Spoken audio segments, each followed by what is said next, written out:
तो जब दो Yes, अटेम्प्ट के बाद, पहले दो अटेम्प्ट में जब आपका प्रीलिम्स नहीं हुआ, सो yes, how sir. Did you kept yourself motivated, how did you know कि यार मैं ये कर सकता हूँ? 2021, I hmm. still remember it. तो मैंने जस्ट एक अप्रोच चेंज की थी उसके बाद कि how do I need to study for the examination. All my efforts were directed toward. एक बार तो सेकंड बार जब मैं इंटरव्यू में आउट हुआ था तब तो हिम्मत ही टूट गई थी कि what was your approach of answer writing?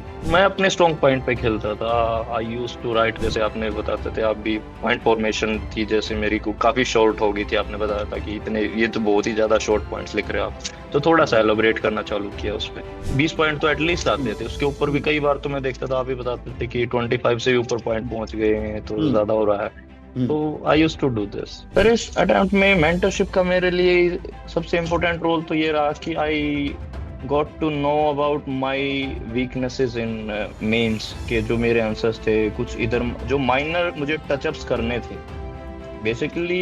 Hello everyone, UPSC CSE results are out, and every year, though see, every year you want all your mentees to clear UPSC, but then there are certain favorites you have. Every year you have certain favorites, right?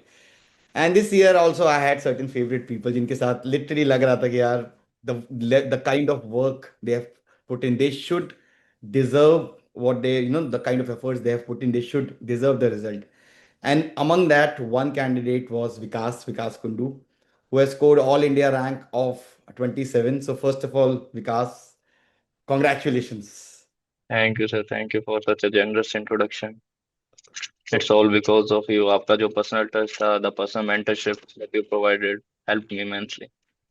तो विकास के बारे में अगर मैं थोड़ा सा एक brief दूं, तो विकास का पहले दो अटेम्प्ट्स में प्रीलिम्स नहीं हुआ था, और यस उसके बाद नेक्स्ट दो अटेम्प्ट्स में इंटरव्यू नहीं हुआ था.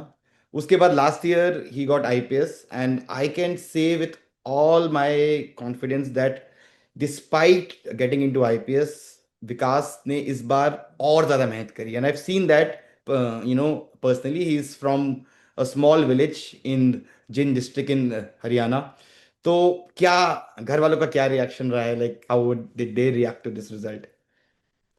sir, it is a kind of pleasant surprise for them.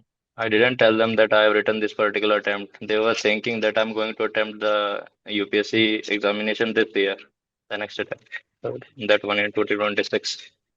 So as result आया तो I told them कि I have a surprise for you. They said what surprise? I got 27th rank. तो बोले कि तुमने तो अब की बार अटेम्प्ट नहीं दिया था. मैंने बताया था कि नहीं, आपको बताया नहीं था बट मैंने दिया. मतलब आई थिंक ये भी एक, it was more of a list की एक प्रेशर टेक्निक. आई थिंक मुझे एक याद है, प्रिया रानी थी एक मेरी स्टूडेंट, उसका एक बार सिलेक्शन हुआ, फिर नेक्स्ट ईयर नहीं हुआ. उसके बाद अच्छा. उसने लास्ट जो था टाइम, उसने किसी को नहीं बताया, nobody knew that she is giving, and 69 rank आ गई उसकी. तो अच्छा. Vikas, you are already in the IPS. Yes. तो कैसा, कैसे अपने आप को तुमने मोटिवेट किया आईपीएस होने के बाद फिर से आईएएस के लिए? तो basically I think it is what you strive for.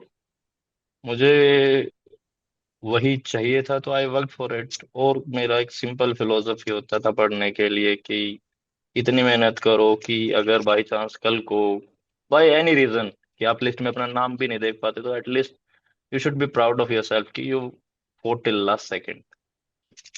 तो और बहुत that was the simple philosophy sir I used to work upon.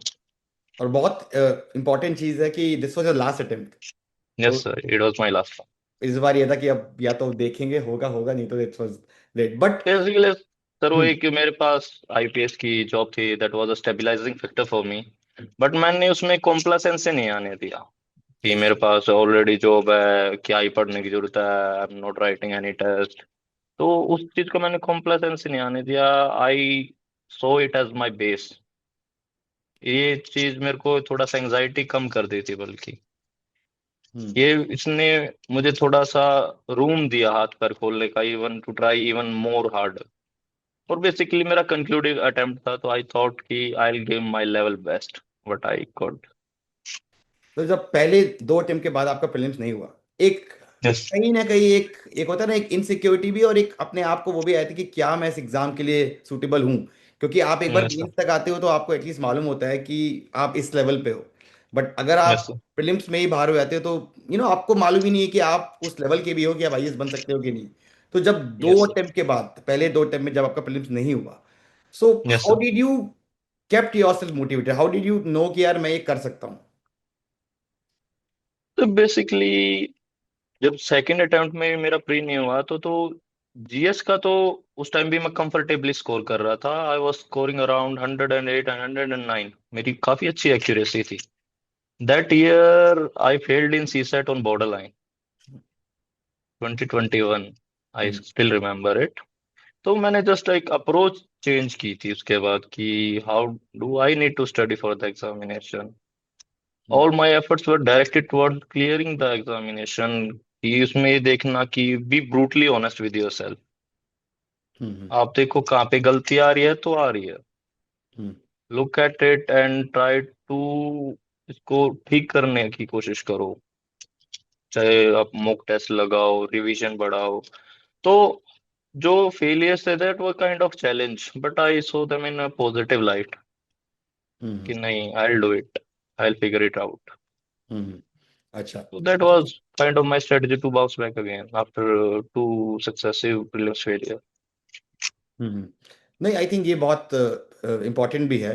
और उसके बाद फिर आप दो अटेम्प्ट में इंटरव्यू में फेल हुए, तो वो तो मतलब मुझे मुझे शायद आपसे पूछना चाहिए ये चीज़ कि आज का और लास्ट ईयर का एटलीस्ट आपका नाम पीडीएफ में था, जब दो बार नहीं आया लास्ट स्टेज पे आके, तो क्या क्या लगा? Like what was the feeling? Total debacle, sir. Hmm. Tons and tons of self doubt. हम्म। एक बार तो सेकंड बार जब मैं इंटरव्यू में आउट हुआ था तब तो हिम्मत ही टूट गई थी कि छोड़ ही दी थी मैंने, खुद से भी आस छोड़ दी थी। हम्म। हम्म। एक हफ्ता 10 दिन तो मैंने कुछ भी नहीं किया था। I was just lying on the bed. Hmm. I was just thinking कि what went wrong. Hmm. I told so hard, I work so hard, I was brutally honest with myself, with my studies. I was regular, no distractions, nothing, no social life. तो इतना करने के बाद भी when you do not see your name in that particular PDF, that was kind of totally devastating feeling. Hmm. But you have to rise again. You got no other choice.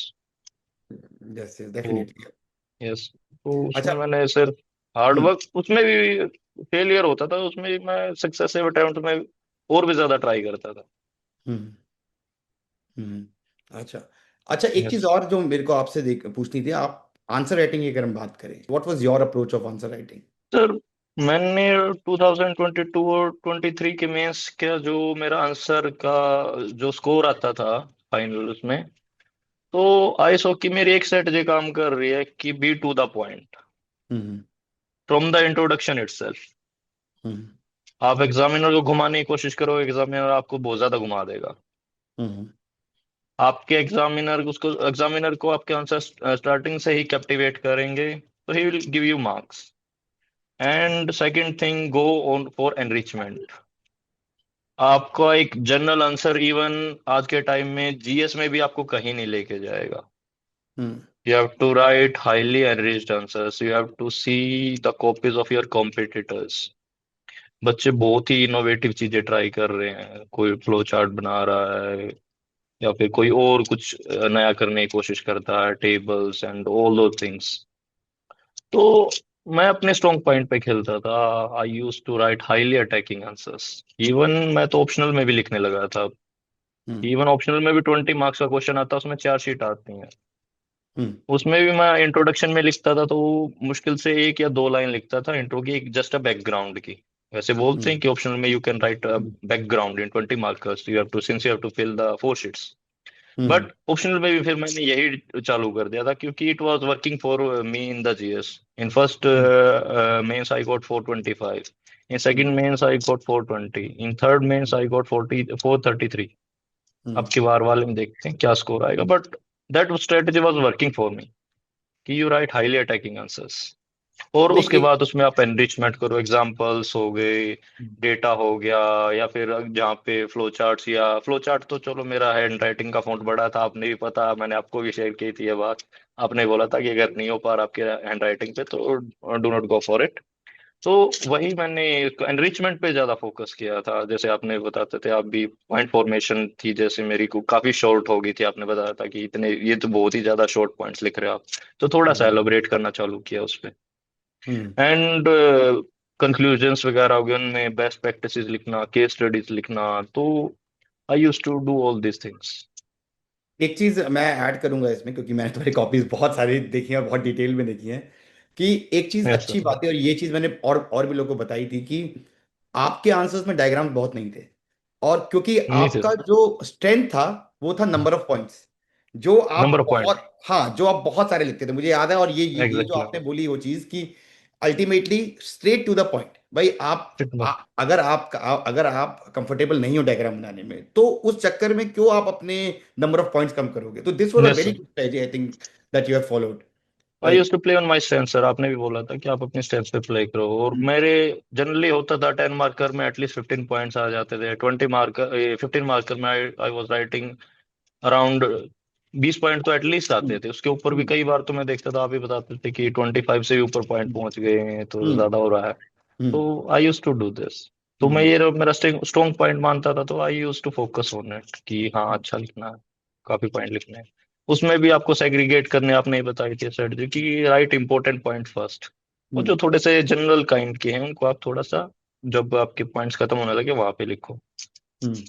तो नहीं। ये थोड़े से जो हैक्स हैं, ये जैसे answer writing में थोड़ा बहुत इधर उधर चेंज करना होता है जैसे आप बताते हैं, तो दैट काइंड रियली हेल्प। अच्छा, लास्ट के दो तीन क्वेश्चंस। सबसे पहले तो यस सर। आपके एरिया से कोई हुआ है सर, आपके गांव में, आपकी तहसील से? नहीं सर, आई एम फर्स्ट। अच्छा, you are the first. And आपके पेरेंट्स क्या करते हैं? डिस्ट्रिक्ट से तो हुए हैं सर, अच्छा। बट बट माय एरिया, मेरे विलेज के या मेरे विलेज के आसपास, हम्म। उसमें कोई नहीं। अच्छा अच्छा, तो अभी तो बहुत प्राउड मोमेंट भी है एक पूरे डिस्ट्रिक्ट के लिए भी, और उस ब्लॉक के लिए भी जहाँ से आप हुए हैं। और आपके पेरेंट्स आई थिंक गाँव में ही रहते हैं, राइट? नहीं सर, मेरे पेरेंट्स खेती करते खेती करते हैं।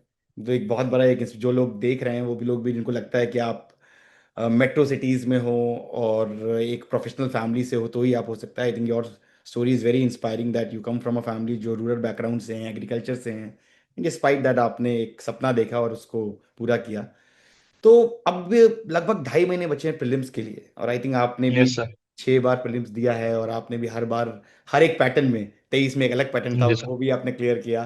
तो क्या एक यस सर। एडवाइस रहेगी जो एस्पिरेंट्स अभी दे रहे हैं इस बार, किस तरफ उनको ज्यादा फोकस करना चाहिए? Sir, basically, the most important advice I would like to give is see the pattern of the questions, how the examiner is trying to catch you. क्योंकि देखो, प्री के लिए वही स्ट्रेंथ बैठेगी। और ऐसा नहीं है कि बच्चे क्लियर नहीं करेंगे, क्लियर करेंगे। और जिस दिन आप प्रीलिम्स देने जाओ, उस दिन एक माइंडसेट से बिल्कुल जाओ कि आज कुछ ना कुछ ऐसा हो सकता है, आएगा। आप 100% मान के जाओ, जो मेजोरिटी को शॉक कर देगा कि ये हम्म क्या आया। हम्म आप उस मोमेंट पे अपने आप को स्टेबल रख के उस चीज को अच्छे से डील कर गए, तो यू विल बी इन। और अगर आप वहां पे पैनिक मोड में आ गए, तो देन इट्स ओवर। आप पैनिक में आके सारे क्वेश्चन लगा दोगे, एंड लास्ट में जब रूम पे आके एनालिसिस करते हैं, जितने भी पैनिक में आके लगाए होते हैं हमने मार्क क्वेश्चंस, वो सारे ही गलत निकल जाते हैं। तो hmm have a proper strategy, एक डायरेक्टेड स्ट्रेटजी होनी चाहिए। जो भी चीज आप पढ़ रहे हैं, तो उसमें आपको ये पता होना चाहिए कि इसमें से क्वेश्चन कैसे फ्रेम हो सकता है। Hmm for hmm example Laxmikanth का सर, उसके कुछ पीछे वाले चैप्टर्स हैं लाइक फॉरेन पॉलिसी या प्रेशर ग्रुप्स हैं, those hmm chapters are more mains focused. Hmm hmm आप प्री के लिए उनमें ज्यादा टाइम लगाएंगे, तो you are wasting your time and efforts. Hmm so पढ़ना ही इम्पोर्टेंट नहीं है, you have to do smart work, you have to see how the pattern is changing. उसके लिए आपके एक पास स्ट्रेटजी भी होनी चाहिए। आपको मॉक्स के थ्रू आपको एक स्ट्रेटजी डिजाइन करनी है कि how you are going to attempt the paper, basically all those things जो सभी टॉपर्स बताते हैं। Hmm but basically I highly believe कि आप एग्जामिनर के पैटर्न को समझिए कि how they are trying to catch you. Hmm. ठीक है, एक लास्ट क्वेश्चन, की मेंटोरशिप का क्या रोल रहा आपकी इस जर्नी में, इस अटेम्प्ट में? सर, इस अटेम्प्ट में मेंटरशिप का मेरे लिए सबसे इम्पोर्टेंट रोल तो ये रहा कि I got to know about my weaknesses in mains के। जो मेरे आंसर्स थे कुछ इधर, जो माइनर मुझे टचअप्स करने थे, बेसिकली मोटा मोटा बोलते हैं कि मोटा मोटा तो मेरा आंसर ठीक होता था, hmm, but to make it highly decorative तो उसके लिए आपको माइनर टचअप्स करने पड़ते हैं, जो आप मुझे बताते थे कि how you can make your answers more decorative, आप इसको को कैसे अच्छा कर सकते हैं, कहाँ पे आप एक डायग्राम ला सकते हैं, कहाँ पे आप एग्जाम्पल लिख सकते हैं, अगर कोई क्वेश्चन नहीं आता how you can deal with it. For example history का पार्ट मेरा थोड़ा सा वीक था, हम्म, हिस्ट्री का मेनली जो एंशियंट या मिडाइवल से आ जाता था, आर्ट एंड कल्चर, क्योंकि यू हैव टू प्रायोरिटाइज, आप हर पोर्शन को बेस्ट नहीं कर सकते मेंस में, you have limited time, you have to prepare thousand things. तो हम्म, उसमें how you can play smartly with that particular subject, आपकी टेम्पलेट्स आपकी जो स्पेशली आर्ट एंड कल्चर में काम आती थी, या कंक्लूडिंग पैटर्न्स हो गए, या फिर आपने जो बेस्ट प्रैक्टिसेस भी आप बताते थे कि you can write this, you can write that, तो that hmm. Really help me. ठीक है। सो तो Vikas, I yes, think very very, आप भी अब बहुत थके होगे, ट्रेनिंग करके आ रहे हो। और मुझे यस, लगता है कि बहुत ही मतलब खुशी की बात भी है मेरे लिए भी। और लिटरली होता है ना कि था था मुझे लगा था कि यस, आप आएंगे। इनफैक्ट टॉप 50 मैंने आपको कहा भी था, टॉप 50। यस, यस, तो टॉप 50 में आप आ गए, क्योंकि मुझे था कि यस, इतने तो एक्सपीरियंस हो गया है अब कि you have yes, that thing in you. और Vikas, I think all the best, very best for your journey. ये आपकी स्टार्टिंग, थैंक यू, अभी तो आपकी स्टार्टिंग है। आई थिंक अभी तो आपको ये तो जस्ट मीन्स है। तो अभी तो यस, बहुत कुछ करना है आपको। और I think sure I sir, am very very optimistic also, I am confident also कि आप बहुत अच्छे एक आईएएस ऑफिसर बनेंगे। Thank you sir, thank you for joining us and sharing your inputs. Thank you so much.